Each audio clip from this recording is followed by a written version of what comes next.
आज यवतमाळ जिल्ह्यातील रावेरी तालुक्यामध्ये खडकी या गावी शेतकरी संघटनेच्या नेतृत्वाखाली STBTच्या बियाण्याची लागवड करण्यात आली।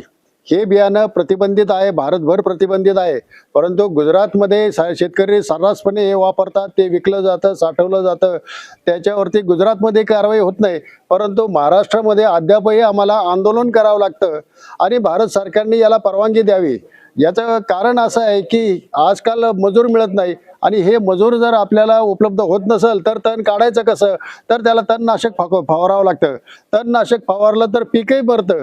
मग हे असं बियाणं तयार केलेलं आहे की ज्याच्यामध्ये तणनाशक फवारलं तर फक्त तण मरतं, पिकाला काहीच होत नाही, खुरपणीचा खर्च वाचतो, पीक चांगलं येतं, वेळेमध्ये मशागत होते आणि याचा फायदा महाराष्ट्रातील शेतकऱ्यांना सुद्धा मिळावा म्हणून आम्ही गेली 4 वर्षापासून हे आंदोलन सतत करत आहोत।